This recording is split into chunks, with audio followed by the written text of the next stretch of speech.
Sunilay ang malaking ngiti ng binatang si Amante nang makita niya ang saya ng isang matandang babae matapos nitong makita ang 5 kilo ng bigas na natagpuan nito sa harapan ng pinto ng kubo nito.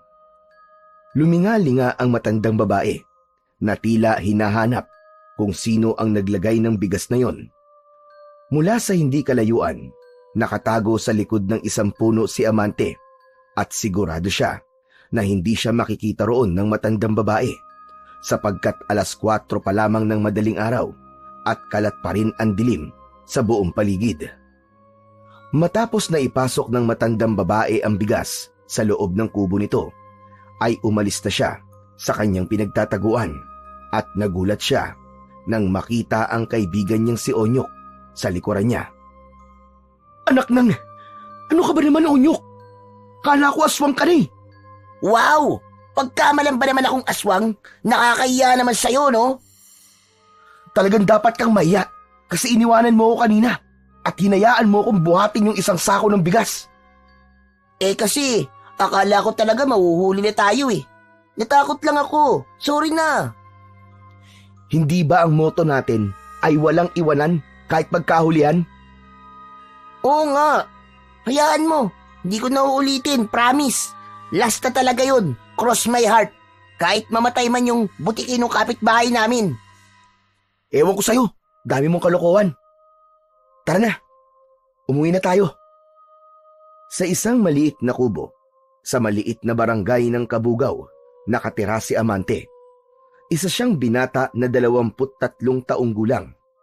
Bata pa lamang siya nang pumanaw ang kanyang ama dahil sa isang aksidente sa bukid. Ang kanyang ina naman ay muling nag-asawa at iniwan siya sa pangangalaga ng kanyang lolo Julio. Namulat si Amante sa kahirapan. Madalas silang magkulang sa pagkain at kapusin sa panggastos sa pang-araw-araw. Sa kabila ng katalinuhan niya, ay hindi siya nakapagtapos ng pag-aaral dahil sa kakapusan. Sa depresyon niyang mabuhay sila ng kanyang lolo Julio, ay natutunan niya ang pagnanakaw. Isang lihim na tanging ang kanyang kababata at pinakamatalik na kaibigang si Onyok lamang ang nakakaalam.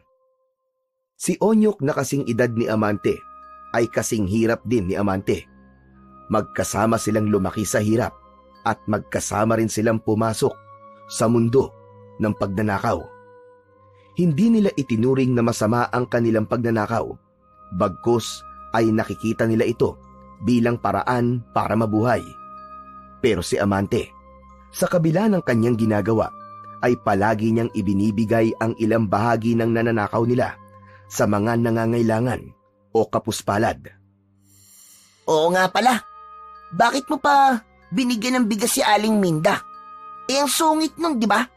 Ayaw pa nga niyang magbigay ng mangga nung isang araw eh. Hayaan mo na. Ikaw naman intindi mo na lang. Alam mo, kaya masungit si Aling Minda kasi laging gutom, walang makain. Dapat nga na maging mabait siya para may tumulong sa kanya. Alam mo, Onyok, naiintindihan ko siya kung bakit ayaw niyang mabigay ng bunga ng puno ng mangga niya. Kasi minsan, yun ang kinakain nila. Ikaw kaya ang palaging gutom kung hindi maging mainit palagi ang ulo mo. Kung sa bagay, pero grabe ka talaga, Amante. Nalilito na siguro si Lord kung sa langit o sa impyerno ka dadalhin kapag namatay ka. Biruin mo, nagnanakaw ka nga, pero tumutulong ka pa rin sa mga nangangailangan. Ganun talaga, para balanse lang. Kumbaga, yung pagtulong ko sa kagaya nating mahihirap ay pambawi ko sa mga pagnanakaw na ginagawa natin. Hindi na nagsalita pa si Onyok at patuloy lang sila sa paglalakad. Maya-maya pa ay narating na nila ang kubo ni na Onyok. O paano, par? Dito na ako Mag-iingat ka palagi. Salamat. Sige na, pumasok ka na sa inyo. Ngumiti si Amante habang pinapanood ang kaibigang pumasok sa loob ng kubo. Nang makasigurong ligtas na si Onyok, nagpatuloy na siya sa paglalakad. Ngunit naisip niya na bago siya umuwi ay dumaan muna siya sa maliit na simbahan sa lugar nila. Bahagya ng sumisikat ang araw nang makarating si Amante sa simbahan. Sarado pa ang pinto ng simbahan, kaya tumayo na lamang siya sa harapan nun. Nag-antanda siya at pinagsalikop ang mga kamay. Diyos ko, patawad po sa lahat ng nagagawa kong kasalanan. Alam kong mali po ang pagnanakaw na ginagawa namin ni Onyok. Pero wala na po kaming ibang paraan para mabuhay eh. Ginagawa ko lang po ito para may makain kami ni Lolo. At tumulong po sa mga higit na nangangailangan. Sana po maintindihan niyo ako. At sana po, mapatawad niyo po ako. Matapos ang maikling panalangin, ay tumingin si Amante sa krus na nasa itaas ng bubong ng simbahan bago naglakad pauwi. Pagdating niya sa kubo nila, nadatnan niyang nakaupo si Lolo Julio sa harap ng bahay habang may hawak na maliit na tasa ng kape. Amante, may saan ka ba galing? Pagkagising ko wala ka na. Lolo, nagkargador po kasi kami ni Onyok sa palengke. Ganun ba? Saan naman galing yun sako ng bigas? Nagulat ako ng pagkagising ko may bigas tayo. Ano po? Oo nga pala. Namigay po kahapon si Mayor ng bigas. Mabuti nga po at umabot ako eh. Tumango si Lolo Julio at muling sumimsim ng kape.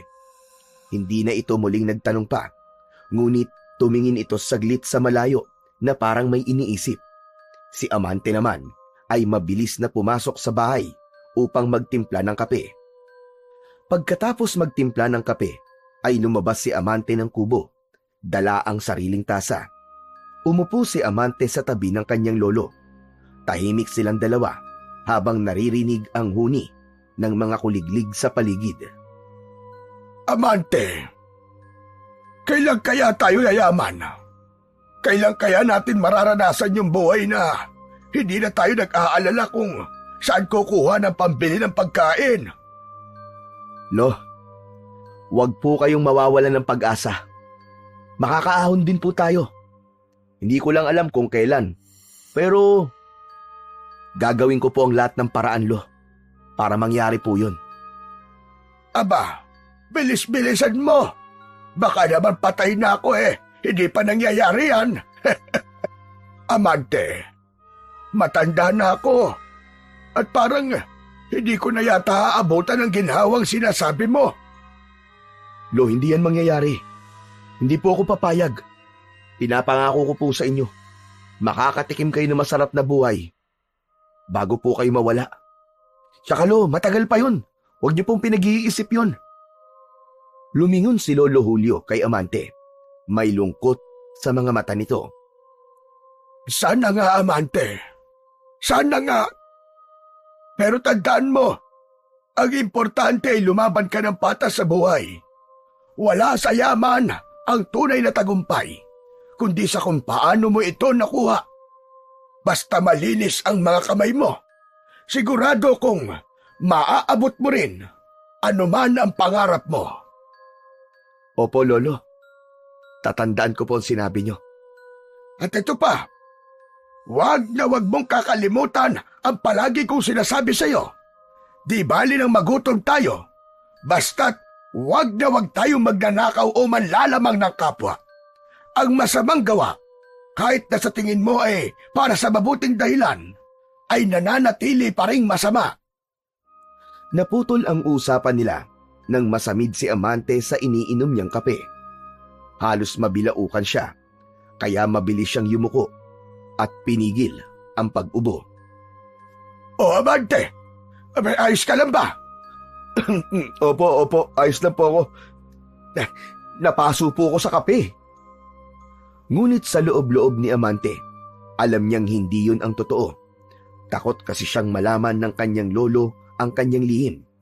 Alam niyang magagalit ito ng gusto at baka hindi na siya kausapin ito kapag nalaman ng kanyang lolo na nagnanakaw siya. Napatingin si Amante kay Lolo Julio habang nakatingin sa malayo. Sa pagkakataon na yun, ay may bigat siyang naramdaman sa kanyang dibdib. Sinabi niya sa kanyang sarili na kapag naging magaan na ang buhay nila, ay titigil na siya sa ginagawa niyang pagnanakaw. Matapos uminom ng kape at mahabang pakikipag-usap kay Lolo Julio, ay pumasok na si Amante sa kanilang kubo upang makapagpahinga. Sa sobrang aga niyang nagising kanina, naramdaman niya ang bigat ng kanyang mga mata, kaya agad siyang nahiga sa banig. Hindi nagtagal, ay nilamon siya ng antok at unti-unting nakatulog.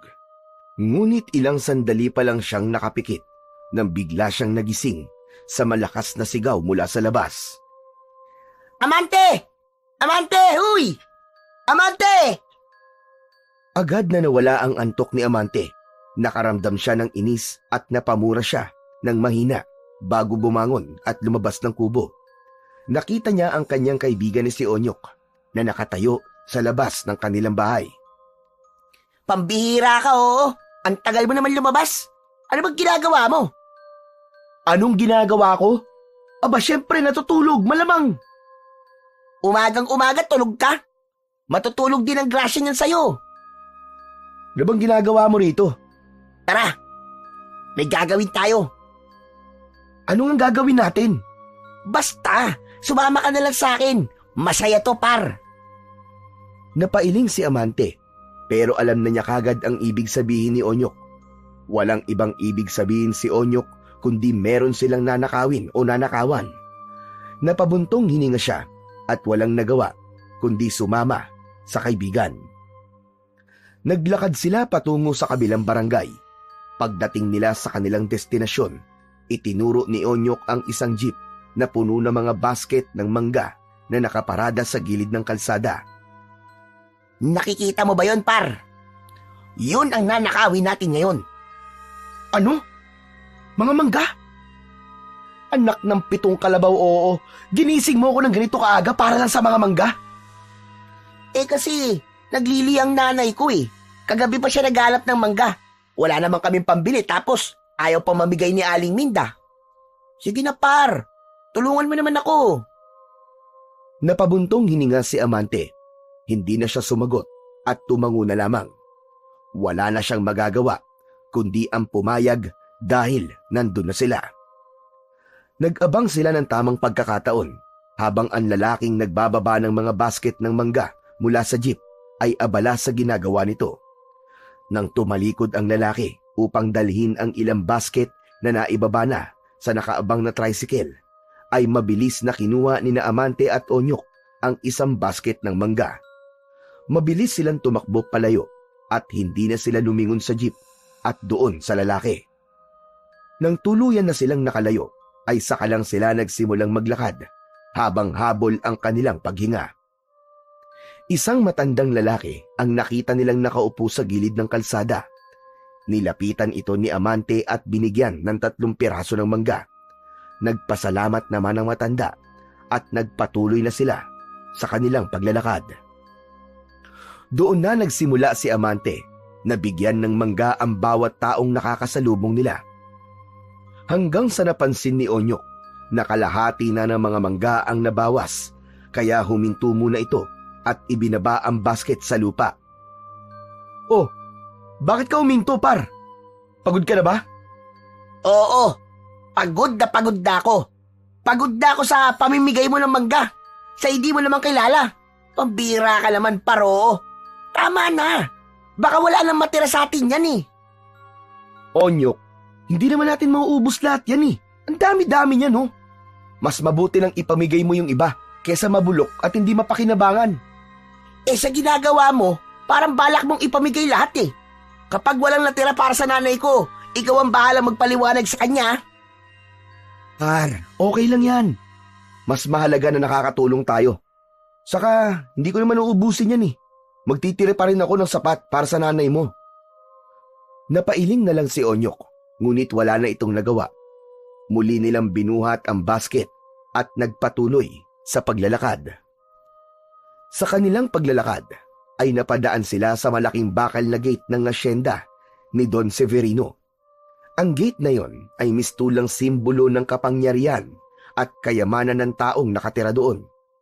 Sa kabila ng gate, tanaw nila ang malawak na lupain ng asyenda, ang mga taniman, mga naglalakihang puno, at ang magarang mansyon na nakatayo sa gitna. Kilala si Don Severino sa lugar nila dahil ito ang pinakamayamang tao roon. Napahinto sina Amante at Onyok sa paglalakad. Sabay nilang tinignan ang harapan ng asyenda. Grabe, par!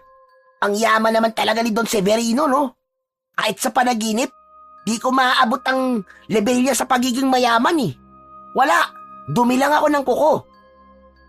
Pero alam mo, si Don Severino ang patunay na kahit masama ang ugali mo, bibigyan ka pa rin ng maraming biyaya ng buhay. Napangiti si Onyok kay Amante habang nakakunot ang noo. Paano mo naman nasabi yan, par? Di ba? Bali-balita na malupit daw si Don Severino sa mga trabador niya. Kapag nagkamali ka, paparusahan ka kagad o di kaya hindi ka papasahurin. Hindi ba? Kumalat na ng balita na may isang trabador niya na napasobra ang lagay ng fertilizer sa mga tanim nilang kamatis. Tapos, itinali ni Don Severino yung trabador niya sa kabayo at kinaladkad. Saka, nabalitaan mo na bang tumulong si Don Severino sa mga mahihirap dito sa atin? Di ba hindi pa? Oo, tama ka, hindi pa nga. Sa totoo lang, mas mabuti ka pa nga, Amante. Kasi kahit mahirap ka rin, ay tumutulong ka pa rin sa mahihirap. Yun nga lang, galing sa nakaw ang pinagtutulong mo.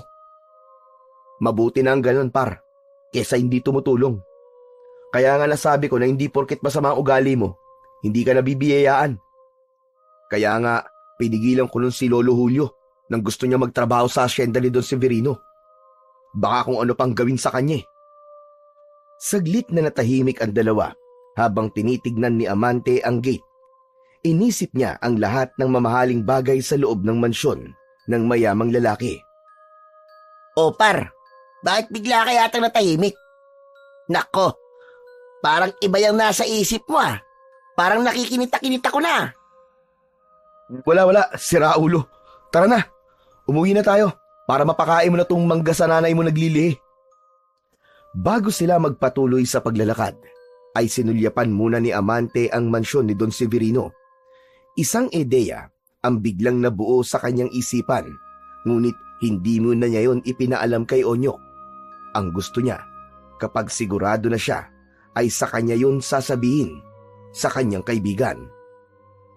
Sa mga sumunod na araw, hindi nawala sa isipan ni Amante ang hasyenda ni Don Severino, ang malawak na lupain at ang mga bagay na maaari nilang manakaw doon.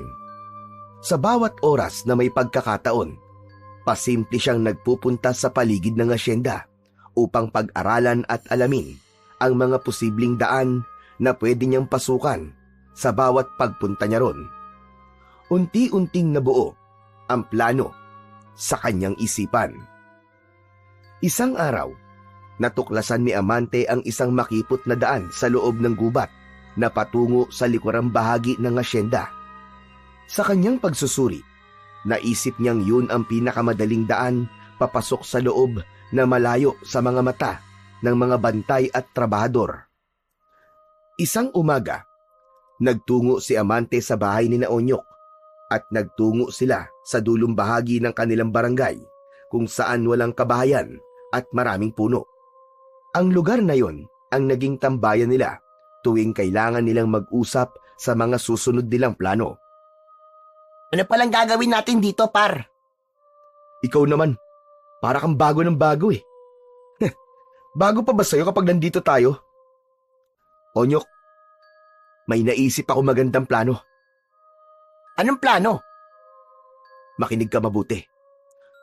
Pagdanakawan natin ang hasyenda ni Don Severino. Napakunot ang noon ni Onyok at natigilan sa kanyang narinig. Maya-maya pa ay mariin itong umiling. Ano? Ano ka ba naman, par? Napakadelikado niyang iniisip mo. Pagdakawan na natin ang lahat, pero wag lang si Don Severino. Alam mo lang kung gaano siya kasama, di ba? Tapos siya pa ang naisip mo nakawan, pambihira ka naman talaga, oo. Baka mamaya mahuli pa tayo nun eh. Onyok, kailan ba tayo nahuli? Sabihin mo nga, kailan? Ilang beses na tayong gumagawa ng ganito at hindi pa tayo nahuhuli kahit kailan. Pero hindi mo ba naisip? Si Don Severino yun. Si Don Severino. Kilala siya sa pagiging malupit sa mga trabahador niya. Alam kong ginagawa ko, Onyok. Pinag-aralan ko ng paligid ng asyenda. May nakita akong daan sa gubat na hindi binabantayan. Pwede tayo makapasok doon nang hindi tayo napapansin. Amante, hindi talaga ako sigurado sa gusto mong gawin natin eh. Onyok, pakinggan mo muna kasi ako. Hindi kita ipapahamak. Ilang beses ko nang sinubukan at sigurado akong kaya natin gawin to. Isipin mo na lang, Onyok. Kapag nakuha natin ang mga mahalagang bagay doon sa asyenda, pwede tayong mamigay sa mga tao dito. Pwede natin tulungan ng mga walang makain. Bukod pa ron, magkakaroon din tayo ng para sa atin. Malay mo, may makita pa tayo ng bagay na kagaya ng ginto na pwede magpayaman sa atin habang buhay. Sandaling natigilan si Onyok. Baka sa mukha nito ang kaba. Umasa si Amante na mapapapayag niya ang kanyang kaibigan dahil alam niya sa sarili na hindi niya yun kayang gawin kung hindi niya kasama si Onyok. Sigurado ka ba, par? Hindi ba't ikaw rin na nagsabi na masama ang ugali ni Don Severino? Eh kung mahuli tayo? Hindi nga tayo mahuhuli. Basta't sumunod ka na lang sa plano ko. Alam kong kaya natin to, Onyok. Isipin mo na lang ang magiging ginhawa natin pagkatapos nito. Anak ng... Sige na nga, pero sana tama ka. Ayoko talaga mapahamak, par. Ngumiti si Amante at tinapik ang balikat ni Onyok. Akong bahala, par. Kakayanin natin to. Matapos ang pag-uusap na yon nina Amante ay isinama niya si Onyok sa daan na nakita niya sa gubat kung saan sila pwedeng makadaan papasok sa asyenda ni Don Severino. Tahimik silang naglakad at nag-ingat sila na huwag makagawa ng anumang ingay. Huminto si Amante sa harap ng makitid na daan na natatakpan ng matataas na damo at sanga ng puno. Onyok, ito na ang sinasabi ko sa'yo. Dito tayo dadaan. Walang bantay dito. Sigurado ka ba, par? Mukhang may mga ahas par yan eh. Tapos, baka may makakita sa atin. Pinag-aralan ko na to. Ilang araw na akong pabalik-balik dito, par. Wala talaga nagbabantay. Kapag dumaan tayo rito, dire-diretso na tayo sa loob ng bodega nila. Hindi ko talaga alam kung tama to. Si Don Severino pa? Eh di ba ikaw na mismo nagsabi na masama ang ugali nun? Paulit-ulit na lang ako, pambira ka oh. Paano kung mahuli tayo? Alam mo naman na walang awa yun eh. Kaya nga hindi tayo magpapahuli, ang kulit mo naman. Huwag ka nang kabahan. Tiba-tiba tayo rito, panigurado. Maniwala ka sa akin. Pero iba to, Amante. Si Don Severino, pag nanakawan natin, kilala mo siya. Anak ng, baka ipabugbog tayo nun o ipapatay kapag nahuli tayo. Onyok, huwag kang matakot. Kung ano kasi iniisip mo eh. Bukas ng gabi na natin pagnanakawan ng asyenda. Kaya alisin mo yan takot mo. Kapag nagpatalo ka sa takot, mas lalo kang hindi makakapag-isip ng maayos. Par, baka pwedeng ibang tao na lang. Huwag si Don Severino. Onyok, wala nang atrasan to. Buo na ang plano. Kailangan nating gawin to. Alam mo kung bakit? Dahil wala na tayong ibang paraan para mabuhay ng maayos. Bahala na nga. Basta, kapag may nangyaring masama sa ating dalawa, wala akong ibang sisisihin kundi ikaw ah. Oo na, sige na. Ang dami mo pa sinasabi. Bukas, 11:00 ng gabi. Magkita tayo sa tambayan natin. Maliwanag. Napabuntong hininga na lang si Onyok. Napangiti naman si Amante dahil napapayag niya ang kanyang kaibigan sa gusto niyang gawin. Hindi na sila nagtagal doon at naglakad na sila pabalik sa kanilang tambayan upang pag-usapan pa ang ibang bagay na may kinalaman sa gagawin nila bukas ng gabi.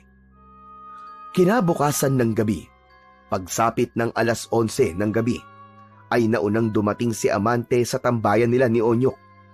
May dala siyang kariton kung saan nila ilalagay ang mga mananakaw nila sa asyenda ni Don Severino. Kinabahan siya dahil naisip niyang baka umatras na si Onyok. Ngunit makalipas lang ang ilang sandali, ay dumating na rin ang kaibigan niyang si Onyok. Hindi na sila nagsayang pa ng oras at agad silang naglakad patungo sa gubat. Muli nilang tinahak ang makitid na daan papunta sa asyenda. Nang makarating sila sa bungad ng asyenda, iniwan nila ang kariton sa gilid at saka sila tuluyang pumasok sa loob ng asyenda. Walang tao sa paligid at kahit ang mga ilaw sa mansyon ay nakapatay na, indikasyon yun na tulog na ang mga tao sa loob. Nagmadali silang naglakad papunta sa isang malaking bodega. Binuksan ni Amante ang pinto nun at agad silang pumasok. Par, wala namang laman dito eh. Ano na nakawin natin dito? Teka lang, may isa pang bodega. Tignan natin kung anong meron dun. Pinuntahan nila ang isang mas maliit na bodega sa hindi kalayuan. Patakbo silang nagpunta roon at nang makapasok sila ay tumambad sa kanila ang mga sako ng patatas at kalabasa. Nagningning ang mga mata ni Amante sa tuwa. Pwede na to, par. Kuhanin na natin to. Oo nga, ang dami pala nito. Pwede natin tong ibenta sa palengke mamayang madaling araw. Agad na sinimulan ni Amante na hakutin ang ilang sako sa kariton. Nang mapuno na nila ang kariton, ay nagdesisyon na silang umalis bago pa may makahuli sa kanila. Pinagtulungan nilang dalawa na itulak ang kariton palayo sa asyenda. O ano, par, kita mo na?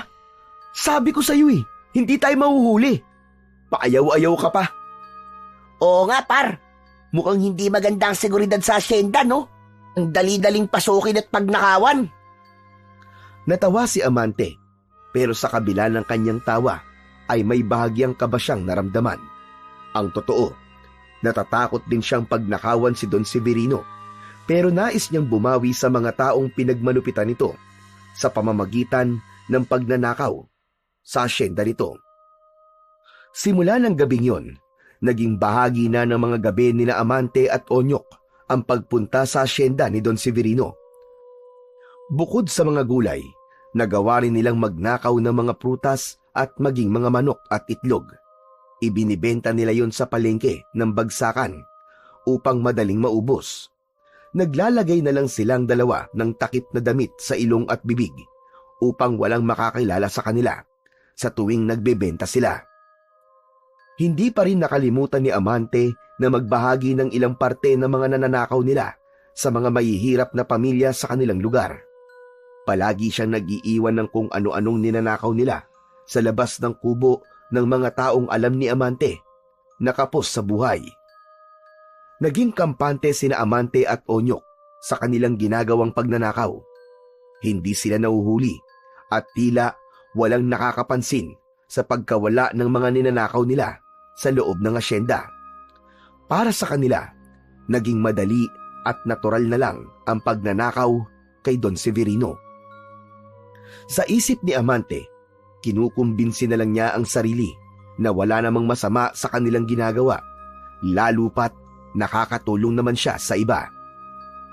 Isang umaga, nang magising si Amante, ay agad siyang bumili ng pandesal sa panaderya na malapit sa kanilang kubo. Pagbalik niya ay nagprito siya ng itlog at maya-maya pa ay nagising na rin si Lolo Julio, kaya inaya niya na yon na mag-almusal. Tahimik na kumakain si Amante habang iniisip kung ano ang susunod nilang nanakawin ni Onyok sa asyenda ni Don Severino.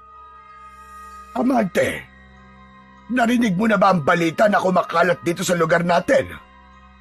Hindi pa, Pulo. Ano pong balita? Aba, akalain mo, may nagnanakaw daw sa asyenda ni Don Severino. Napakurap si Amante at halos mabulunan sa kanyang kinakain. Agad siyang uminom ng tubig at pinilit niyang umaktong normal. Talaga, Polo? Kailan po nangyari yon? Ilang linggo na raw eh. Pero mas naging madalas daw nito mga nakaraang gabi. Ang sabi, kung ano-ano daw ang nawawala. Mga gulay, prutas, manok, abay pati raw ang itlog, ninanakaw din. Grabe na talaga mga magnanakaw ngayon. Wala nang pinapatawad. Kahit ano ay nanakawin. Hindi agad nakapagsalita si Amante. Hindi niya naitago ang kaba na kanyang naramdaman. Dumaloy ang malamig na pawis sa noo niya. Sabi pa, kinausap na raw ni Don Severino ang kapitan natin. May pabuyang ibibigay sa sino mang makakapagturo o makakahuli sa mga magnanakaw. 10,000 piso daw ang pabuya. Sigurado ko na marami ang magiging masigasig para mahuli ang mga magnanakaw na yon. Nako, nakakatakot na pala sa lugar natin, Lo. Hindi ko po akalain na meron po pala ditong magnanakaw. Oo nga, Abante. Napakatapang na mga magnanakaw na yon. Ang lalakas ng loob para targetin ang asyenda ni Don Severino. Alam mo namang, kilala siya sa pagiging malupit, hindi ba? Wala siyang pinapalampas. Mas lalong kinabahan si Amante sa sinabing yun ni Lolo Julio. Nanlamig ang buong katawan niya. Nang tumingin siya sa kanyang lolo, ay nakakunot ang noo nito habang may pagtataka sa muka. Ayos ka lang ba, Amante? Abay, bakit parang namumutla ka? Ha? Wala po, Lolo. Medyo napaisip lang po ko sa mga sinabi niyo. Dapat po pala mag-ingat tayo at baka tayo naman po ang pasukin ng mga lokong magnanakaw na yon. Ano naman ang mananakaw nila dito sa kubo natin? Yung mga inuuling na kaldero natin? Pabihira. Pero tama ka pa rin. Kahit walang mananakaw dito sa atin, ay kailangan pa rin nating mag-ingat. Tumango si Amante at pilit na tinapos ang kanyang kinakain. Sa bawat subo, hindi niya maiwasang mag-alala. Ang mga salitang binitiwan ng kanyang lolo ay tila mga mabibigat na alon na humahampas sa kanyang konsensya. Alam niyang napakalaking gulo ang pinasok niya at ngayon, hindi niya alam kung paano siya makakawala. Oo nga pala. Naglinis ako kahapon sa likod ng bahay at nangihinayang ako sa kulungan natin doon ng baboy. Sana naman, Amante, makabili ulit tayo ng baboy na palahian. Aba, sayang naman yung kulungan sa likod. Matagal na rin simula nang wala tayong alaga roon. Napahinto si Amante sa pagmuya. Ang mga salitang binitiwan ng kanyang lolo ay tila mga palaso na tumama sa kanyang dibdib dahil matagal na yung hinihiling ng kanyang lolo. Hindi sumagot si Amante at nagkunwaring abala sa pagkain. Ngunit sa loob-loob niya, umusbong ang isang ideya. Naglaro sa isip niya ang posibilidad na kung makakakuha siya ng isang bagay mula sa asyenda, isang mamahaling kagamitan, alahas o kahit na anong may malaking halaga, ay maaari niyang matupad ang simpleng hiling ng kanyang lolo.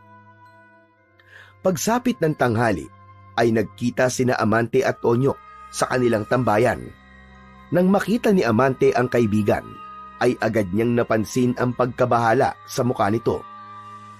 Oh, par, pambihira ka, oo.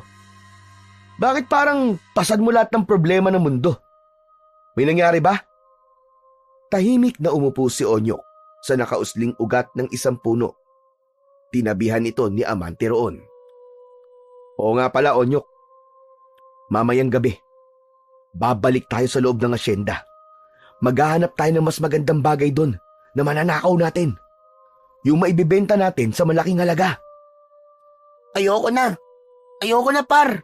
Hindi mo ba alam? Pinapahanap na ni Don Severino ang mga nagnanakaw sa asyenda niya. Kinausap na raw niya ang kapitan para hulihin tayo. Isang beses na lang, Onyok. Isang beses na lang. Pangako, huli na talaga to. Kailangan ko lang talaga kasi ng pera para makabili ng baboy. Alam mo naman si Lolo Julio, di ba? Matagal niya nang gusto magkaroon ulit kami ng alagang baboy. Napailing si Onyok. Tumayo ito at tumingin sa malayo. Amante, hindi mo ba naiisip kung anong pwedeng mangyari sa atin kapag nahuli tayo? Hindi basta-basta si Don Severino, par.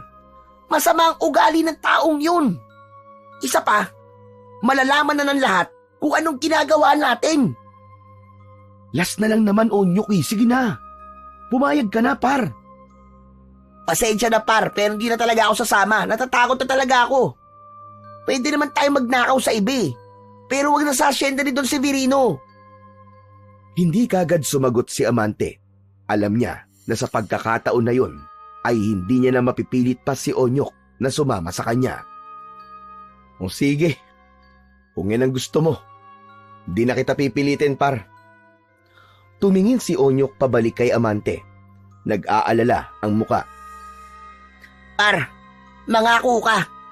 Mangako ka na hindi ka na babalik doon kahit kailan. Mangako ka, par. Oo, sige na, nangangako ko. Ngunit sa kaloob-looban ni Amante, alam niya na kasinungalingan ang pangako niyang yon. Hindi niya kayang baliwalain ang pangarap ng kanyang lolo. Kung kinakailangan niyang pumunta sa asyenda ng mag-isa, ay gagawin niya. Nagtagal pa sila ng ilang minuto sa tambayan, ngunit walang salitang namagitan sa kanila. Makalipas ang ilang sandali, ay nagpaalam na si Onyok kay Amante. Habang palayo naman si Onyok, isang mabigat na buntong hininga ang pinakawalan ni Amante. Tumingala siya sa langit at agad siyang humingi ng gabay sa Diyos sa gagawin niya mamayang gabi, kahit alam niya na mali ang desisyon na yon. Kinagabihan, siniguro ni Amante na mahimbing na ang tulog ng kanyang lolo bago siya lumabas ng kanilang kubo. Naglakad siya sa madilim na daan patungo sa asyenda na may dalang isang kutsilyo. Alam niya na malaki ang posibilidad na may mga nagbabantay sa asyenda, kaya siniguro niya na handa siya sa anumang pwedeng mangyari. Nang makarating siya sa loob ng asyenda, ay nilagpasan niya ang mga bodega. Wala na siyang interes na bumalik doon dahil alam niyang puro gulay at prutas lamang ang naroon. Sa halip, nagpatuloy siya papunta sa likod ng mansyon upang maghanap ng maaari niyang pasukan upang makapasok siya sa mismong bahay ni Don Severino. Isang may kalakihang kwadra ang natagpuan ni Amante sa likod ng mansyon. Napahinto siya at hindi niya maintindihan kung bakit parang hinihila siya ng mga paa niya papunta sa isang kwadra. Tila may kung anong hindi maipaliwanag na puwersa ang nagtutulak sa kanya upang pumasok doon. Hindi na nilabanan pa ni Amante ang pakiramdam na yon at lumapit siya sa kwadra at marahan niyang binuksan ang pinto. Natigilan siya sa kanyang nakita. Isang puting kalabaw ang nakakulong doon. Kahit may kadiliman ay kitang-kita niya yon dahil tila nagliliwanag ang puting kalabaw. Nanlaki ang mga mata ni Amante sa pagkabangha. Hindi pa siya kailanman nakakakita ng puting kalabaw sa tanang buhay niya. Tahimik yung nakatingin sa kanya na para bang alam nito na darating siya. Bagamat kinakabahan, ay lumapit pa rin si Amante sa puting kalabaw. Inabot niya ang ulo nito at hinaplos. Habang ginagawa niya yon, napansin niyang nakatitig sa kanya ang kalabaw. Ang mga mata nito ay tila may kakaibang liwanag. Ang swerte ko naman. Kung maibibenta kita, malamang makakabili ako ng baboy para kay Lolo Julio. Baka nga sobra-sobra pa eh. Napangiti si Amante sa kanyang naisip. Isa yung pagkakataon na hindi niya maaaring palampasin. Sigurado siya na marami ang mag-aagawan upang mabili ang puting kalabaw dahil hindi yun pangkaraniwan. Binuksan niya ang pinto ng kulungan ng kalabaw at kinuha ang lubid na nakatali sa leeg nito. Nagulat siya nang hindi man lang pumalag ang kalabaw. Tahimik lang itong sumunod sa kanya habang hawak niya ang lubid. Makalipas ang ilang sandali, tuluyan nang nakalabas sina Amante at ang kalabaw sa asyenda. Masayang-masaya siya sapagkat napakaamo ng kalabaw at nakasunod lang ito sa kanya. Nang nakarating na si Amante sa gubat, ay sandali siyang huminto dahil nais niyang makita ng mabuti ang puting kalabaw. Humarap siya rito at manghang-mangha pa rin siya sa kulay nito. Ang swerte ko talaga! Magkano kaya kapag naibenta kita? Biglang nanigas si Amante sa kinatatayuan niya nang makarinig siya ng isang malalim at mabagal na boses sa loob ng kanyang utak. Huwag mo kong ipagbenta, Amante. Napalunok si Amante at mabilis na luminga sa paligid. Inakala niya na merong tao sa paligid, ngunit wala siyang nakita. Sino yan? Sino yan? May tao ba dyan? Magsalita ka! Walang narinig si Amante, kundi ang huni ng mga kuliglig at ang marahang ihip ng hangin. Tumingin siya sa kalabaw at naisip niya na baka ang kalabaw ang nagsalita, ngunit agad niya yung inalis sa isip niya dahil napagtanto niya na imposible na magsalita ang isang hayop. Tama ang iniisip mo. Ako nga ang nagsasalita. Ano?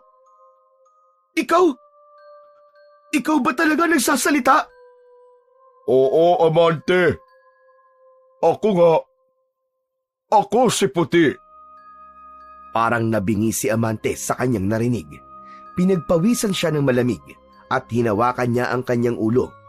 Tinapik-tapik niya ang kanyang pisngi at inisip niya na baka nananaginip lamang siya. Alam ko na mahirap paniwalaan, ngunit ang boses na naririnig mo ay sa akin, Amante.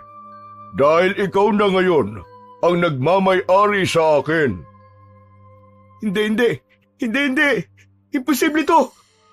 Hayop ka lang eh. Hindi ka pwede magsalita. Hindi pwede yun. Wala kang dapat ikatakot sa akin, Amante. Hindi kita sasaktan. Sa katunayan, nagpapasalamat pa ako sa iyo. Bakit mo naman kailangan magpasalamat sa akin? Dahil ninakaw mo ko mula kay Don Severino. Napalunok si Amante at nag-isip siya kung tatakbo na ba siya o lalapitan ulit ang kalabaw. Ngunit sa halip na tumakbo, nanatili siyang nakatayo at tinitigan ang puting kalabaw. Pero, paano mo nagagawa to? Paano ka nakakapagsalita? Tanging ang nagmamay-ari lamang sa akin ang makakarinig ng boses ko. Dahil ninakaw mo ko, ikaw na ngayon ang itinuturing kong may-ari sa akin, Amante. Nanlaki ang mga mata ni Amante sa narinig.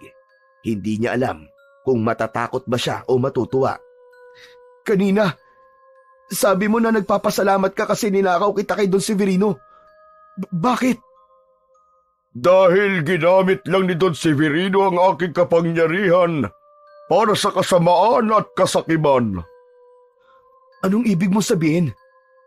Anong klaseng kapangyarihan ang meron ka? Kung sino man ang magmamay-ari sa akin, ay uulanin ng swerte sa buhay. Kaya ubod ng yaman si Don Severino ay dahil sa akin. Ang dahilan kung bakit hindi nauubos ang kayamanan niya ay dahil din sa akin. Kung ganon, yayaman din ako. Dahil ako na ang may-ari sa'yo ngayon, hindi ba? Tama ka, Amante. Ngunit hindi pa sapat na ako lang ang nakuha mo kay Don Severino. May isang bagay ka pang dapat na makuha mula sa kanya.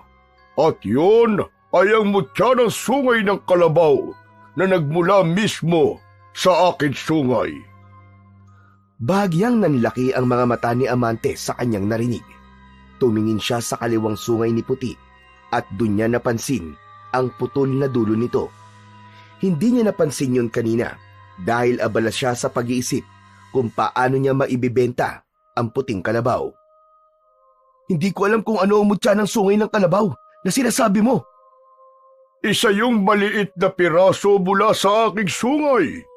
Hawak yun ngayon ni Don Severino at yun ang susi upang ganap na magkabisa ang aking kapangyarihan.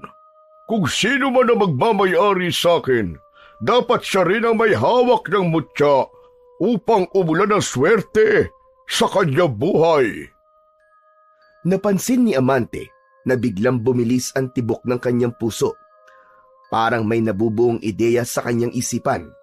Naisip niya na baka si Putina at ang mutya ang sagot upang makaahon sila sa kahirapan ng kanyang lolo Julio. Kaya mabilis na nagdesisyon si Amante.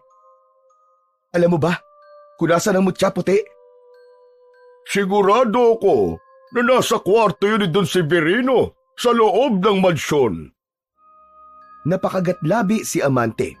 Alam niyang delikado ang gagawin niya, ngunit ang pangakong yaman at swerte ay masyadong nakakaakit upang basta na lang niyang isantabi yun. Hanggang sa isang malalim na paghinga ang kanyang pinakawalan. Puti, iiwan muna kita rito sandali ah. Babalikan kita kagad. Kukunin ko lang yung mutya na sinasabi mo. Matapos yun, ay bumalik si Amante patungo sa asyenda. Dumaan siya sa masukal na bahagi ng gubat upang makaiwas sa mga bantay. Ngunit habang papalapit siya sa likuran ng mansyon, ay nakita niya ang ilang lalaking may dalang mga flashlight na naglalakad sa paligid.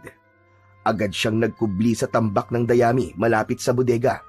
Hinintay niyang mawala ang mga yon bago siya muling kumilos. Mabilis na lumabas si Amante mula sa tambak ng dayami. Huminga siya ng malalim at muling tumakbo patungo sa likod ng mansyon.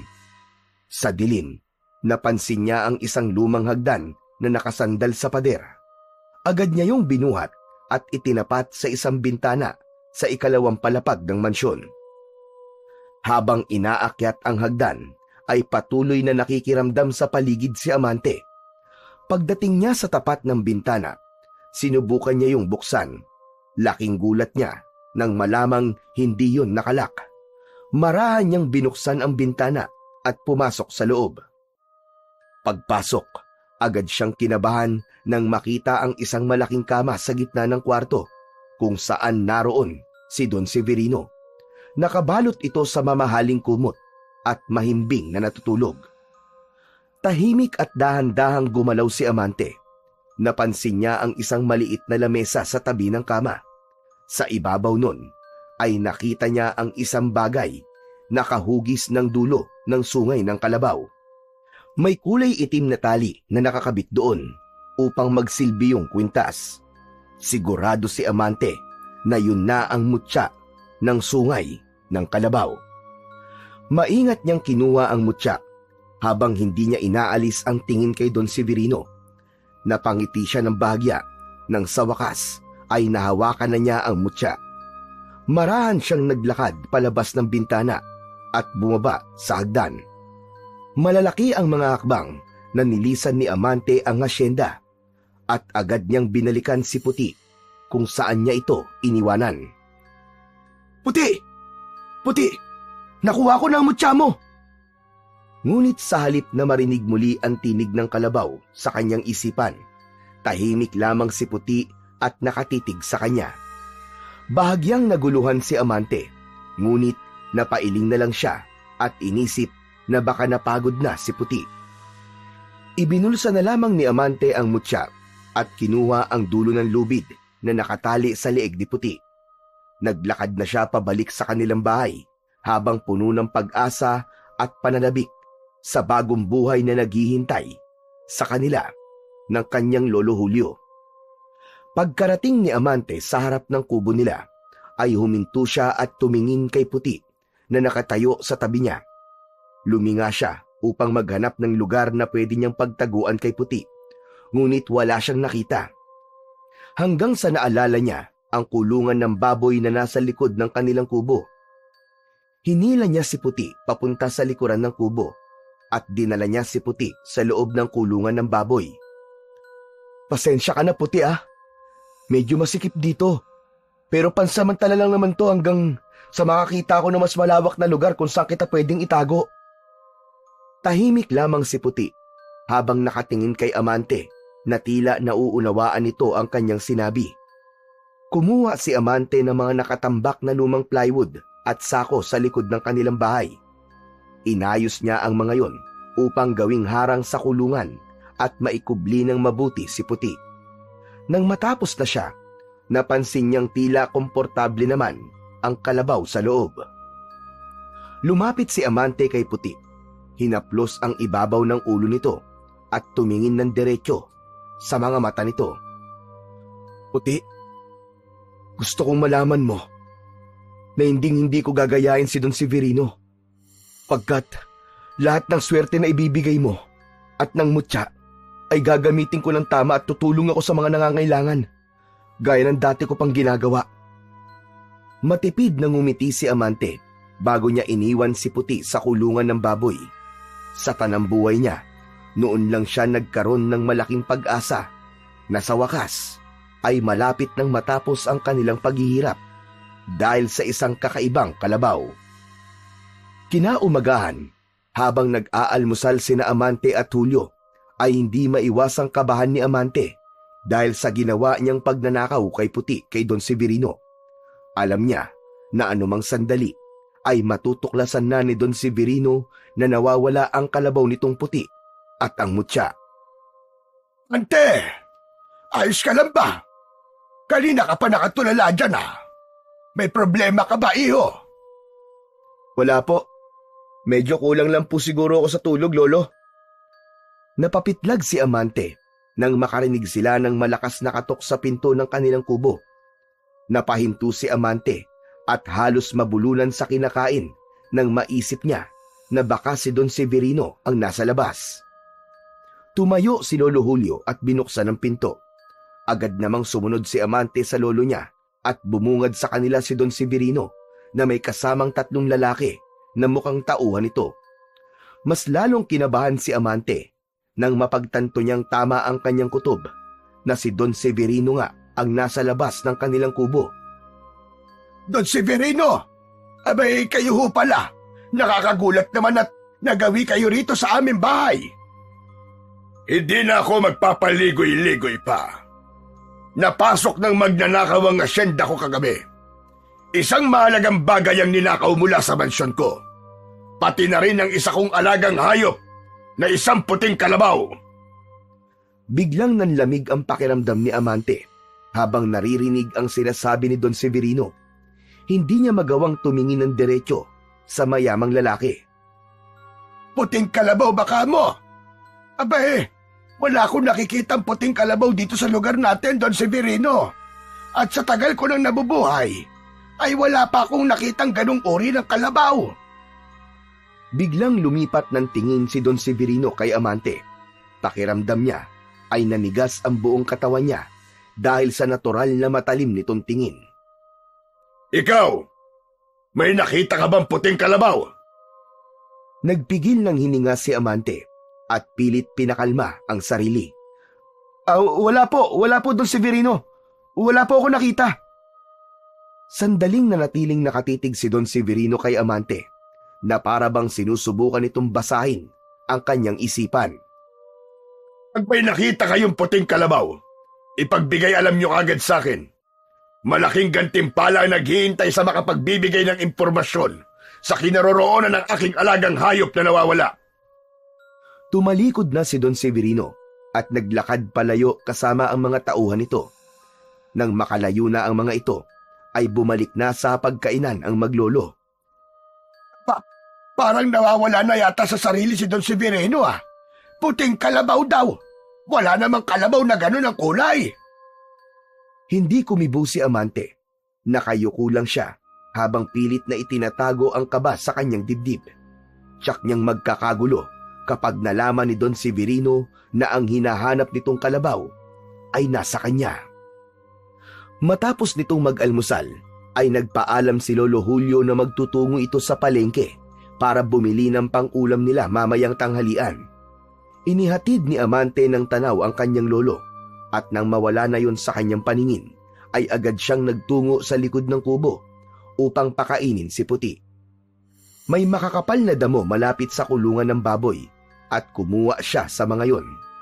Dinala niya ang mga damo sa kulungan ng baboy. Maingat niyang inilagay ang mga damo sa harap ni Puti na agad naman itong sinimulang kainin. Tumakbo si Amante pabalik sa loob ng kubo upang kumuha ng isang timbang tubig at muling bumalik sa kulungan. Inilagay niya yon sa tabi ni Puti upang meron itong maiinom. Habang pinanonood ang pagkain ni Puti, naupo si Amante sa gilid ng kulungan. Dinukot niya mula sa bulsa ng kanyang shorts ang mutya ng sungay ng kalabaw at mataman niya yung tinignan. Puti, matanong lang kita. Ano nang gagawin ko? Natatakot ako. Paano kung malaman ni Don Severino na ako nagnakaw sa'yo? Tulungan mo naman ako. Sabihin mo sa akin kung anong dapat kong gawin. Ngunit sa pagkakataong yon ay hindi narinig ni Amante ang boses ni Puti. Saglit itong tumingin sa kanya at bumalik kagad sa pagkain ng damo. Tumayo si Amante at lumapit sa puting kalabaw. Puti, bakit hindi ka na nagsasalita? Kailangan kong tulong mo ngayon. Baka may naiisip kang pwede kong gawin. Paulit-ulit na kinausap ni Amante si Puti, pero kahit na anong sabihin niya ay hindi niya na narinig ang boses nito. Sa puntong yun, nagsimula nang pumasok ang pagdadalawang isip kay Amante. Alam niyang posibleng magdulot ng malaking gulo ang ginawa niya, ngunit naisip din niya ang pangako ng swerte habang siya ang nagmamay-ari kay Puti. Tumingin siya kay Puti at umasa siyang magsasalita ito at magbibigay ng gabay. Ngunit nanatiling tahimik ang puting kalabaw. Lumabas na si Amante at marahang isinara ang kulungan.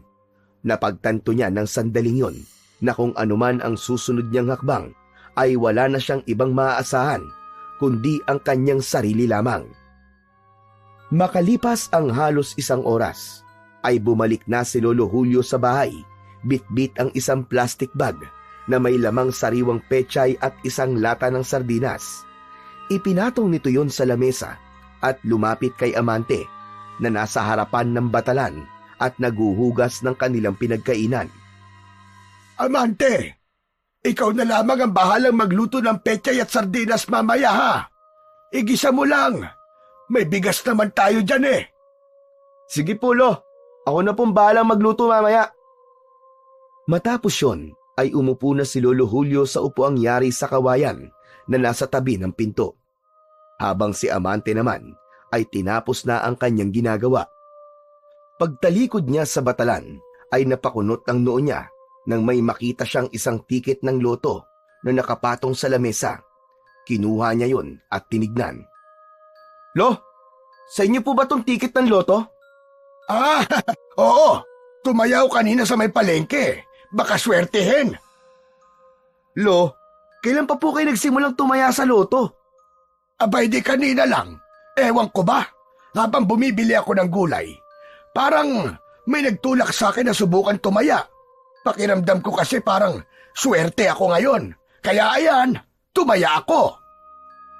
Tumayo si Lolo Julio at kinuha ang tiket mula sa kamay ni Amante at maingat nito yung isinuksok sa bulsa ng jacket nito na nakasabit sa likod ng pinto. Kinabukasan ng umaga, magkatabing nakaupo sina Amante at Lolo Julio sa labas ng kanilang kubo. Dahil sa wala silang pambili ng tinapay, ay nagtiis na lang sila muna sa kape. Habang naroon sila, ay isang batang lalaki na nagtitinda ng dyaryo ang dumaan. Agad yung tinawag ni Lolo Julio at lumapit naman ang bata sa kanila. Utoy! Pumarinig ka nga! Magkano ang dyaryo? 5 piso po. Pwede bang 2 piso na lang? Pwede naman po, pero ang ibibigay ko pong dyaryo sa inyo ay yung kahapon. Aba, loko kang bata ka. O sige, eto na 5 piso. Pagkabigay ni Lolo Julio ng bayad, ay inabot na ng bata ang isang dyaryo sa matandang lalaki. Agad na umalis ang bata. Lo, bakit po kayo bumili ng dyaryo? Abay syempre, tumaya ako ng loto, di ba? E titignan ko lang kung anong tumama sa loto. Sandali lang at kukunin ko yung ticket ko ng loto ha, sandali. Pumasok si Lolo Julio sa kubo habang si Amante naman ay patuloy sa paghigop ng kape. Maya-maya pa ay nagulat siya nang marinig ang pagtawag ni Lolo Julio sa kanya. Mabilis na tumayo si Amante. Kinabahan siya dahil nanginginig ang boses ng kanyang lolo. Pagpasok niya ay nakita niyang nakaupo si Lolo Julio sa silya habang hawak ang loto ticket at ang dyaryo. Halata ang panginginig sa mga kamay nito. Bakit, Lo? Ano po nangyari? Amante! Amante! Tumama tayo!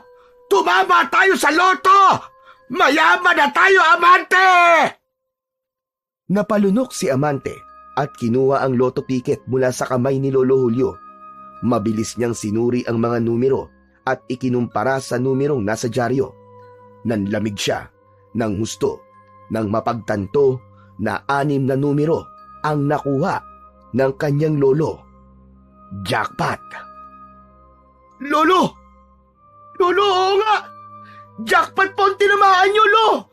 Mayaman na nga po tayo! Mayaman na tayo, Lo! Diyos ko! Hindi ko alam kung anong ginawa nating kabutihan para mapasa atin ang ganito swerte. Pero salamat! Salamat po, Panginoon! Salamat po at mayaman na po kami ng apo ko! Umiiyak na nagyakap sina Amante at Lolo Julio. Agad na pumasok sa isip ni Amante si Puti at doon niya napagtanto na totoo nga ang swerteng dala nito. Nang sandaling yon ay nakalimutan niya ng sandali ang takot niya kay Don Severino dahil mas naisip niya kung ano-anong pagbabago sa buhay nila ang magagawa ng milyong-milyong pera na tinamaan nila sa loto at kung paano nila yun magagamit upang tumulong sa ibang tao. Naghintay muna sina Amante ng ilang araw bago nila i-claim ang jackpot prize nila sa loto.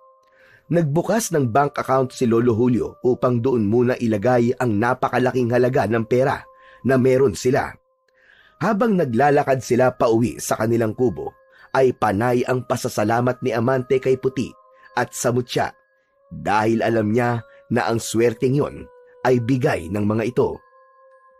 Amante, ngayon ko lang naranasan ng ganitong pakiramdam. Para akong nasa alapaap. Para lang akong nananaginip. Sampalin mo nga ako. Baka ako'y magising. Lo, hindi ko na po kayo kailangan sampalin. Totoo po ito, Lo. Pero ngayon, Lo, naisip ko po, kailangan natin tong ingatan at gamitin po sa tama. Tama ka dyan, Amante. Pero hindi lang natin itatabi ito para sa sarili natin. Alam ko ang hirap ng mga kababayan natin dito sa Kabugao. Kailangan nating tumulong sa abot ng ating makakaya. Oo nga po, Lo. Pwede natin tulungan ng mga magsasaka. Baka pwede rin po tayo magpatayo ng maliit na negosyo para magkaroon po ng trabaho ang mga taga rito. Magandang ideya yan, Amante. Gusto ko rin magbigay ng tulong sa simbahan para naman lahat ng biyayang natanggap natin ay maibahagi din natin sa iba. Sa kanilang paglalakad, ay nakita nila si Onyok na naglalakad pasalubong sa kanila. Agad na napansin ni Amante ang kaba at lungkot sa mukha ni Onyok, kaya hindi na siya nagdalawang isip na kausapin ito. Par, okay ka lang ba? Parang ang laki-laki ng problema mo ah. Par, may pagtitipon kasi kanina sa plaza. Nandun si Kapitan at si Don Severino. Oh, ano naman ang sinabi nila sa pagtitipon? Ang sabi po ni Don Severino, kailangan maibalik sa kanya ang puting kalabaw. Ang puting kalabaw daw ang nagpoprotekta sa bayan natin laban sa mga aswang. Noon daw, bago niya nakuha ang puting kalabaw, maraming namatay dahil sa pananalakay ng aswang. Pero nang dumating ang puting kalabaw sa kanya, tumigil po ang mga yon. Nanatiling tahimik si Amante, ngunit sa loob-loob niya ay alam niyang walang katotohanan ang sinabi ni Don Severino. Ramdam niya na paraan lang nito yon upang mas maging masigasig ang mga tao na maibalik dito si Puti. Pero sabi ni Don Severino, dahil wala na ang puting kalabaw sa kanya, babalik daw ang mga aswang dito sa Kabugao. Kung totoo man ang sinabi niya, abay dapat tayo mag-ingat. Hindi biro ang aswang na sumalakay noon dito. Ang dami niyang naging biktima. Sige na, mauuna na ako sa bahay. Amante, sumunod ka na lamang ha. Sige po, Lo, mag-iingat po kayo. Nang makalayo na si Lolo Julio, ay muling nagsalita si Onyok. Amante, may tatanong ako sa'yo. Ikaw ba? Ikaw ba nagnakaw ng puting kalabaw ni Don Severino? Nagulat si Amante sa tanong ni Onyok. Pinilit niyang maging kalmado. Nakakatawa naman ang tanong mo, Onyok. Paano ko naman mananakaw yung puting kalabaw? Eh, ang laki-laki nun. Ewan ko ah. Pero ikaw kagad kasing naisip ko nang malaman kong ninakaw ang puting kalabaw na yun eh. Par, isipin mo nga, paano ko dadalhin ang ganong kalaking hayop nang hindi ako nahuhuli. Sa bagay, may punto ka naman. Pero Amante, ayoko nang bumalik ang aswang dito sa atin ha. Ayoko nang mangyari ulit ang nangyari nun. Kaya sana maibalik na kay Don Severino yung kalabaw niya. Par, huwag ka mag-alala. Hindi basta-basta babalik ang aswang dito at kung totoo man ang sinasabi ni Don Severino, maghanda na lang tayo. Sana nga Amante, kasi kung totoo ang sinabi ni Don Severino, delikado tayong lahat. Tumingin si Amante sa malayo. Alam niyang hindi totoo ang sinabi ni Don Severino. Ngunit naramdaman niyang nagsimula ng lumawak ang problema at mas magiging magulo na ang mga susunod na araw sa Kabugao. Sinimulan na ni na Amante at Lolo Julio ang kanilang layuning tumulong sa mga kababayan nila sa Kabugao. Isa-isa nilang pinuntahan ang bawat bahay at namigay sila ng tig-iisang sako ng bigas at kaunting halaga ng pera para sa bawat pamilya. Lubos ang pasasalamat ng mga tao, lalo na ang mga magsasaka at manggagawang hirap itaguyod ang kanilang araw-araw na pangangailangan. Bukod doon, ay nagbigay din sila ng malaking donasyon sa simbahan upang makatulong sa pagpapatayo ng bagong kampanaryo, bagay na matagal nang pinapangarap ng komunidad. Kapag may nagtatanong kung saan nanggaling ang perang ginagamit nila, simpleng sinasabi ni Lolo Julio na nakuha nito yon mula sa parte nito sa lupang pinagbenta ng mga kapatid. Bagamat may halong pagdududa ang ilan, ang karamihan ay walang interes alamin ang punot dulo ng biglang pagyaman ni na Amante at Lolo Julio. Isang gabi, pinuntahan ni Amante si Puti sa kulungan ng baboy habang ang kanyang lolo naman ay mahimbing nang natutulog. Hinaplos niya ang likod at ibabaw ng ulo ng puting kalabaw habang nakangiti. Puti, maraming salamat sa lahat ng swerteng ibinigay mo sa amin ni Lolo Julio ha.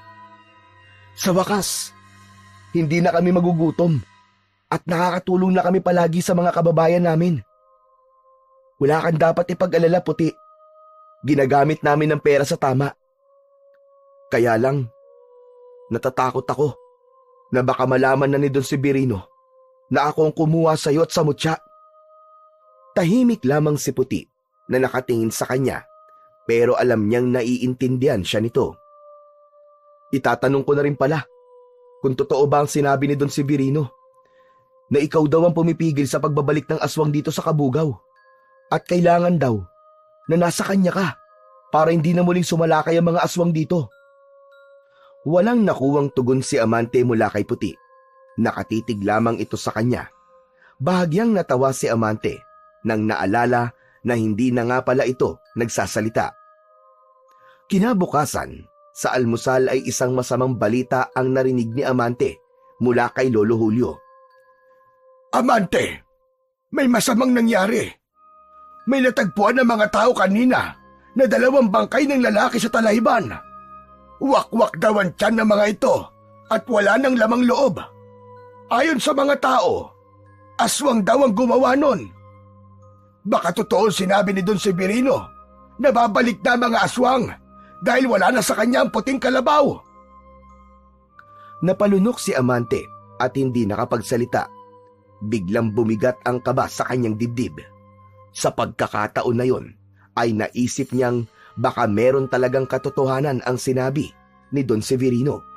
Naisip niya na ang tahimik na pamumuhay ng kanilang tinatamasa ay maaaring magulo sa bawat pagsalakay ng halimaw.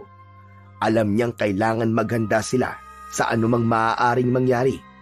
Ngunit sa pagkakataong yon, walang katiyakan kung ano ang susunod na hakbang na dapat nilang gawin upang hindi sila mapahamak sa kamay ng mga aswang. Hindi pa man tuluyang nakakabangon ang Kabugao mula sa takot sa pagpatay sa 2 lalaki, ay muling dumating ang balita ng panibagong pag-atake ng aswang.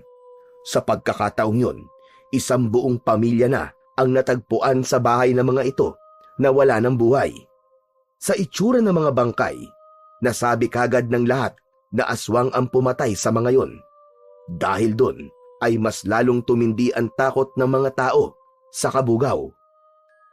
Isang araw, Nag-anunsyo si Don Severino ng isang pagtitipon sa plaza. Halos lahat ng tao sa Kabugao ay nagtungo roon, kabilang na sina Amante at Lolo Julio. Tumahimik ang lahat nang umakyat si Don Severino sa entablado. Habang nakatayo si Amante sa gitna ng nagkukumpulang tao, naramdaman niya ang malamig na pawis na bumalot sa kanyang likod. Hindi niya alam kung ano ang sasabihin ni Don Severino, ngunit dama niyang may kinalaman yun sa puting kalabaw. Siguro naman ay alam nyo na ang sunod-sunod na trahedya sa ating bayan. Ang patayan, ang pag-atake ng aswang. Hindi lingid sa ating kaalaman na ang puting kalabaw ko ang siyang tagapagtanggol ng Kabugao laban sa aswang.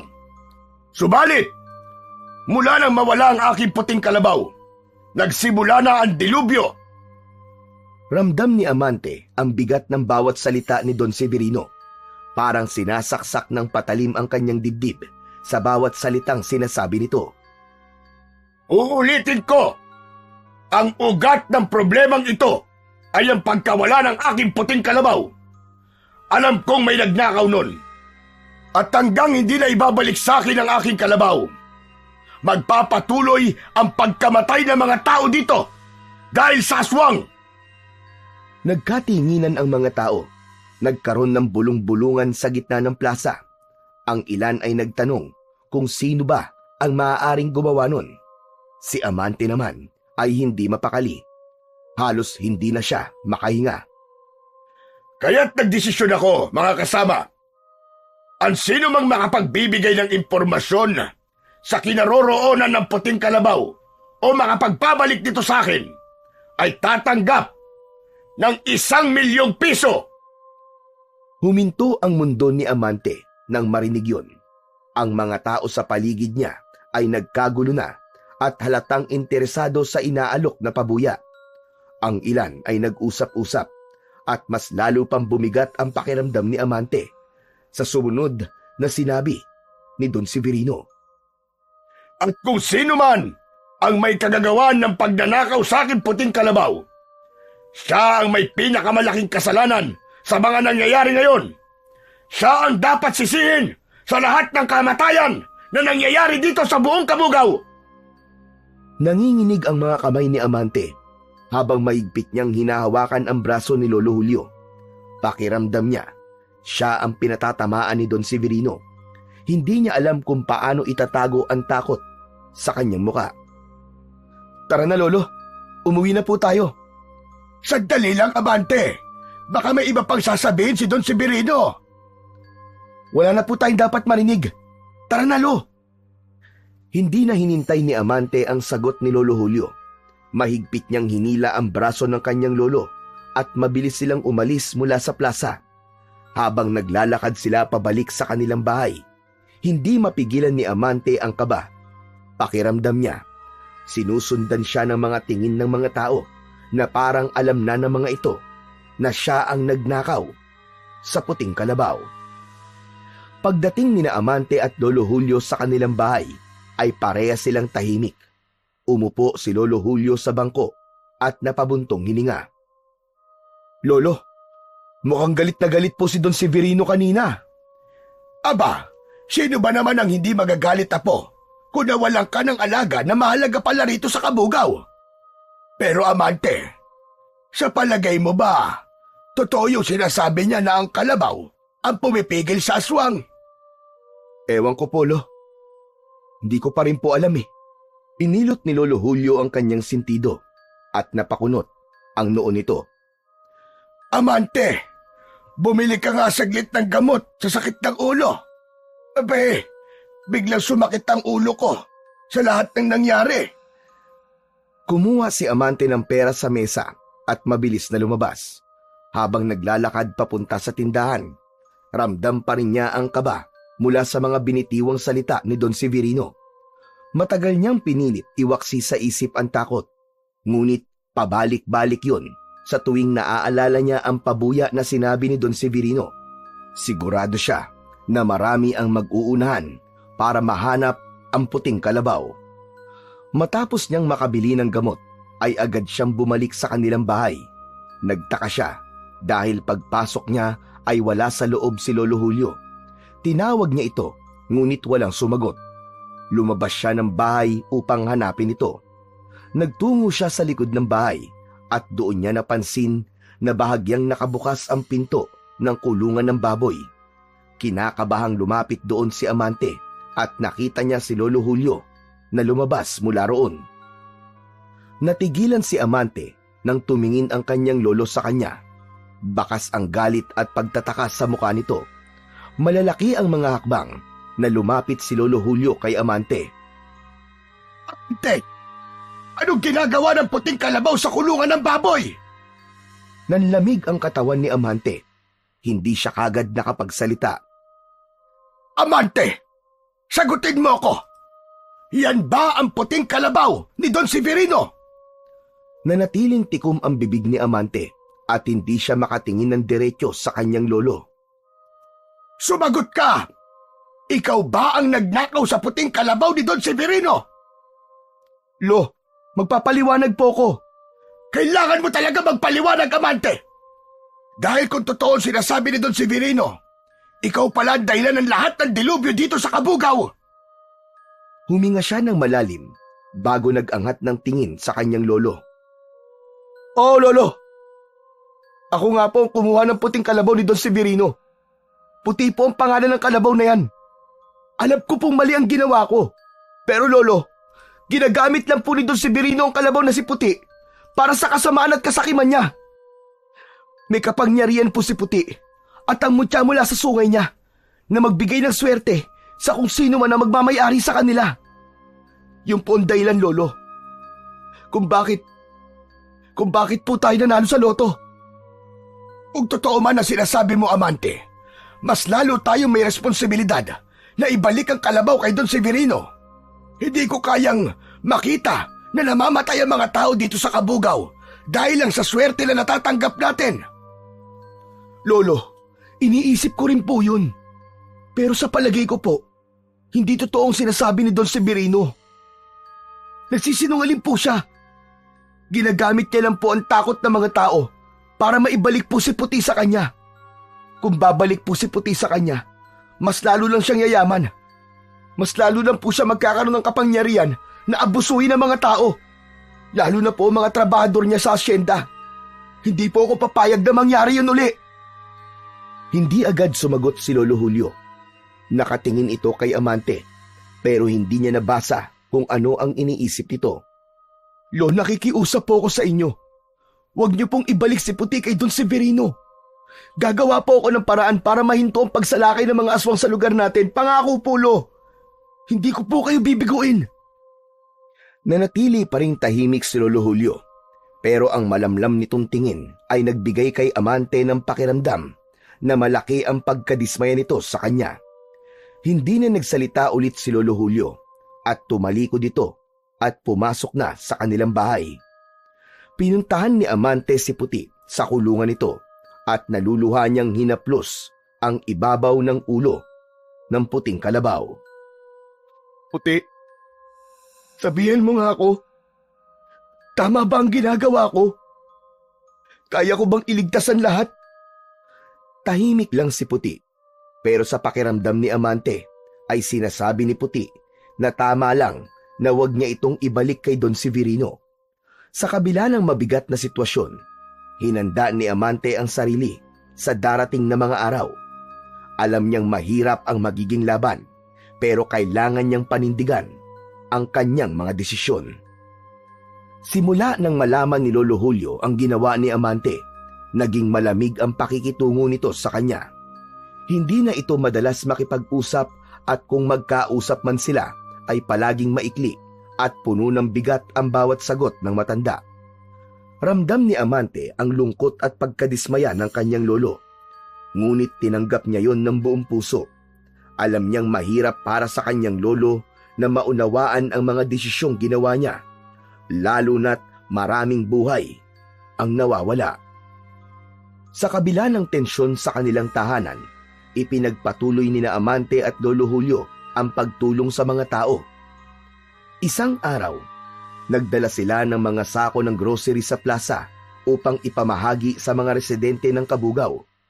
Ang mga mata ng mga tao ay nagniningning kahit sa gitna ng takot at pag-aalala, dulot ng sunod-sunod na pag-atake ng aswang.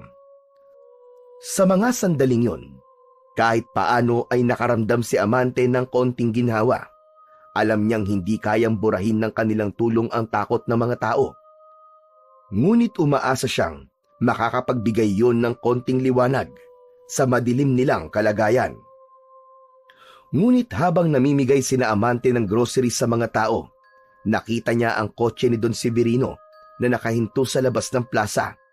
Nakabukas ang bintana nun at nakatingin sa kanya si Don Severino ng masama. Biglang kinabahan si Amante dahil pakiramdam niya ay may hinala na si Don Severino na siya ang nagnakaw sa puting kalabaw dahil nakita nito na may kakayahan na silang tumulong sa mga tao. Sa mga lumipas na araw ay hindi na napakali si Amante. Hindi na wala sa isip niya ang tingin ni Don Severino nung nakita sila nito na namimigay ng mga grocery sa plaza. Napagtanto niya na isang malaking pagkakamali ang pagpapakita nila ng kanilang kayamanan sa mga tao. Naging sentro sila ng atensyon at malamang ay naghinala na si Don Severino kung saan galing ang perang ginagamit nila upang tumulong sa mga tao. Kinabukasan, habang abala sina Amante at Lolo Julio sa pag-ayos sa mga natirang grocery, ay nagulat sila nang humahangos na dumating si Onyok. Bakas sa mukha nito ang takot. "O Onyok, ano nangyayari sa'yo? Para ka nakakita ng aswang ah." Amante! Amante! Papunta rito si Don Severino kasama ang mga tauhan niya. Abay, bakit? Anong kailangan nila rito? Narinig ko po na alam na raw po ni Don Severino na si Amante ang nagnakaw sa puting kalabaw niya. Totoo ba yun, Amante? Saka na ako magpapaliwanag, Onyok. Umalis ka na muna rito at baka kung ano pang mangyari dito eh. Mula sa bintana ay nakita na nila si Don Severino. Agad na lumabas si Onyok ng bahay at hindi na napansin ni Amante kung saan ito nagpunta dahil tumuon na ang atensyon niya kina Don Severino. Lumabas sina Amante at Lolo Julio upang salubungin si Don Severino. Kung ginagawa niyo rito, Don Severino? Alam ko na kung sino nagnakaw sa puting kalabaw ko. Walang iba, kundi kayong dalawa ni Amante. Aba, sandali lang naman, Don Severino. Wala kang basihan para akusahan kami ng ganyan. Wala kaming kinalaman dyan. Totoo po ang sinabi ni Lolo. Wala po kami kinalaman sa pagkawala ng kalabaw nyo. Napangisi si Don Severino at tumingin sa kanyang mga tauhan. Malalaman natin kung nagsasabi kayo ng totoo. Halugugin niyo ang buong bahay nila, pati na ang paligid. Sandali lang, wala kayong karapatan na halugugin ang bahay namin ng basta-basta. Wala kayong permiso mula sa mga pulis, Severino. Alam mo, dapat ang batas. Biglang naglabas ng baril si Don Severino mula sa loob ng suot nitong coat. Ipinakita niya ito sa kanila, kaya bahagyang napaatras si Amante. Ito ang permiso ko, Julio. Sa lugar na ito, ako ang batas.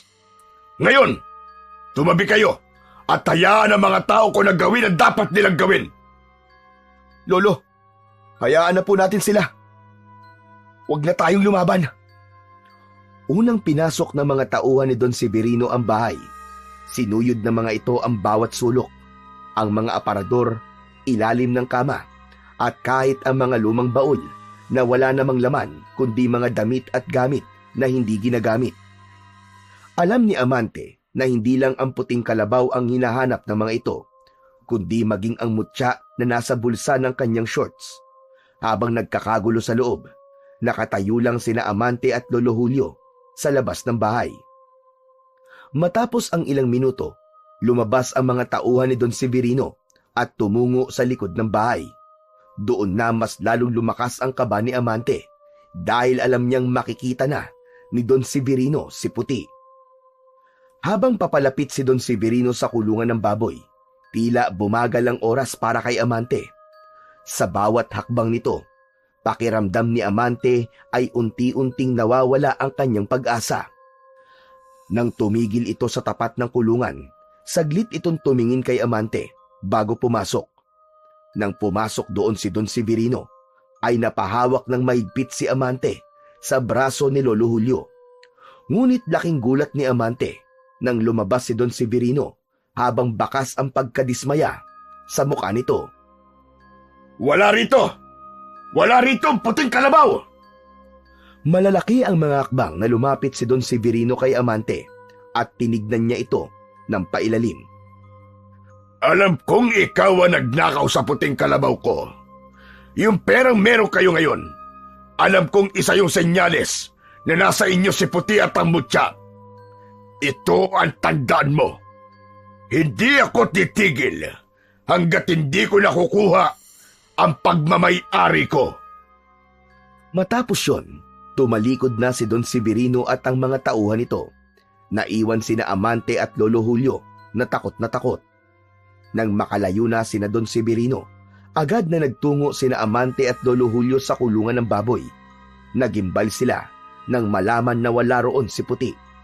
Halos mawalan ng lakas si Amante.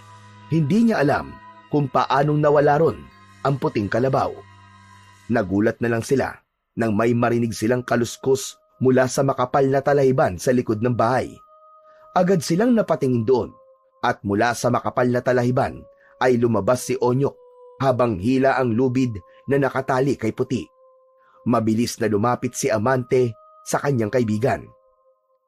Onyok! Anong ginawa mo? Naramdaman ko kasi kanina na ikaw ang nagnakaw sa puting kalabaw, Amante. Kaya inunahan ko na sila Don Severino sa paghanap at dinala ko tong kalabaw sa talayban para hindi nila makita. Salamat, Onyok, ha. Kung di mo yung ginawa, malamang kung ano nang ginawa sa amin ni Don Severino. Sus! Maliit na bagay, huwag na natin palakihin. Siyempre, hindi kita pababayaan, par. Kaibigan kita eh. Bagamat nagawang maitago ni Onyok si Puti kina Don Severino ng araw na yon, alam ni Amante na hindi pa ron nagtatapos ang kanilang problema. Paulit-ulit na umaalingaw-ngaw sa loob ng utak niya ang bantang iniwan ni Don Severino bago ito umalis kanina. Matapos yon, ay agad na ipinaliwanag ni Amante kay Onyok ang lahat. Para kay Amante ay may karapatan ng malaman ni Onyok ang katotohanan matapos ng pagtulong na ginawa nito sa kanila ni Lolo Julio. Ngunit kahit pa naiintindihan siya ni Onyok, hindi na naibsan ang bigat ng loob ni Amante. Sa bawat araw na lumipas, pakiramdam niya ay may anino ng panganib na nakasunod sa kanila. Alam niyang hindi titigil si Don Severino hanggat hindi nito nakukuha muli si Puti. Pakiramdam niya, anumang oras ay babalik sa bahay nila si Don Severino at may gagawin itong hindi maganda sa kanila ng kanyang lolo. Isang tahimik na gabi, mahimbing na natutulog sina Amante at Lolo Julio. Ngunit biglang nagising si Amante at may naramdaman siyang kung anong bigat sa kanyang dibdib. Nang iminulat niya ang kanyang mga mata, bumungad sa kanya ang nakakapangilabot na anyo ng isang aswang na nakatayo malapit sa pinto ng kanilang silid. Ang mga mata nito ay nag-aalab sa dilim. Napasigaw si Amante sa gulat, dahilan upang magising si Lolo Julio. Ngunit bago pa man sila makakilos, biglang sumugod ang aswang kay Lolo Julio. Sa bilis ng pangyayari, hindi na nagawang makaiwas ni Lolo Julio nang sugatan ito ng matatalas na kuko ng aswang sa dibdib. Napahandusay si Lolo Julio sa sahig. Mabilis na nilapitan ni Amante si Lolo Julio at niyakap ng mahigpit. Tumayo ang aswang sa harapan nila at ngumisi. Nagkamali ka ng pinagnakawan na. Papatayin ko muna kayo bago kukunin sa inyo ang kinuha niyo sa akin. Natigilan si Amante. Napatitig siya sa mukha ng aswang at doon niya napagtanto ang nakakagimbal na katotohanan. Don Severino? Ikaw ang aswang? Tama ka. Ako nga. Pero wala akong pakialam kahit alam mo na kung ano talaga ako. Dahil papatayin din naman kita at ang lolo mo! Sa gitna ng pangyayaring yun, biglang naramdaman ni Amante ang pag-init ng mutya ng sungay ng kalabaw na nasa kanyang bulsa. Agad niya yung inilabas at tinignan. Sinabi niya sa mutya, sa pamamagitan ng isip niya, na sana ay protektahan sila nito. Isinabit niya sa kanyang leeg ang mutya at sa sandaling yun ay naramdaman niyang parang may kakaibang puwersang dumaloy sa kanyang buong katawan. Nang umatake si Don Severino, agad niyang iniharang ang sarili sa harap ni Lolo Julio. Sumugod ang aswang, subalit sa pagkabigla nito, hindi natinag si Amante kahit pa buong lakas siyang sinagupa ni Don Severino. Anong nangyayari? Bakit parang kang bato? Malakas na sumigaw si Amante at binuhat niya ang aswang. Buong puwersang ibinato niya yon sa bintana. Nawasak ang bintana at tumilapon si Don Severino palabas ng bahay. Mabilis na dinampot ni Amante ang itak na nasa tabi ng pintuan at lumabas ng bahay na para siyang isang mandirigma na handang lumaban sa isang halimaw. Hindi ako papayag na mapuntang muli sa iyo si Puti at ang mutya! Hindi rin ako papayag na hindi ko yun makukuha sa'yo! Muling sumugod ang aswang. Mabilis ang galaw nito, subalit mas mabilis si Amante. Sa unang pag-atake ni Don Severino, iniwasan ito ni Amante at malakas niyang sinuntok sa tagiliran ang aswang. Dahilan upang mapasigaw ito sa sakit. Gamit ang itak, mabilis na umatake si Amante. Nagsalubong ang kanilang lakas, mga kuko laban sa talim ng itak. Sa gitna ng kanilang sagupaan ay unti-unting lumabas ang mga tao sa kani-kanilang mga bahay at takot na pinanood ng mga yon ang pakikipaglaban ni Amante sa aswang. Hanggang sa nakita ni Amante na bumaba ang depensa ng aswang. Sinamantala niya yon at matagumpay niyang nagilitan sa leeg ang aswang. Napasigaw si Don Severino, kasabay ng pagbagsak nito sa lupa. Umagos ang masaganang dugo mula sa malalim at malaking hiwa nito sa leeg. Nang huminto na sa paggalaw ang aswang, ay doon lang nakahinga ng maluwag si Amante. Dahan-dahang lumapit ang mga tao sa katawan ng aswang na wala ng buhay. Karamihan sa kanila ay nag-aalangan at tila hindi makapaniwala sa kanilang nasasaksihan. Ang liwanag ng buwan ay tumama sa nakahandusay na katawan ng aswang. At unti-unting nagbago ang anyo nito. Ang balahibo at mahahabang kuko ay nawala at bumalik ito sa pagiging tao. Nagulat ang lahat nang makilala nila ang muka ng nakahandusay na katawan. Walang iba kundi si Don Severino. Nagsimulang magbulungan ang mga tao at ang lahat ay hindi makapaniwala na ang mayamang lalaki pala ang aswang na siyang pumapatay sa ilang tao sa Kabugaw. Lumabas si Lolo Julio mula sa bahay habang hawak ang dibdib na may sugat na dulot ng kalmot ng aswang. Agad itong nilapitan ni Amante at mahigpit na niyakap.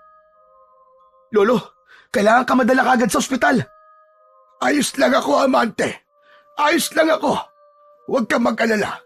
Mababaw lang naman ang sugat ko eh. Nagkatinginan ang maglolo habang patuloy na pinag-uusapan ng mga tao ang natuklasan nilang lihim ni Don Severino. Sa kabila ng ingay ng paligid, bumulong si Lolo Julio kay Amante. Tapos na ang lahat, Amante. Tapos na. Napakahusay ng ginawa mo. Hindi ko po alam kung paano ko po nagawa yun, Lolo. Bigla na lang po ako nagkaroon ng lakas at tapang kanina.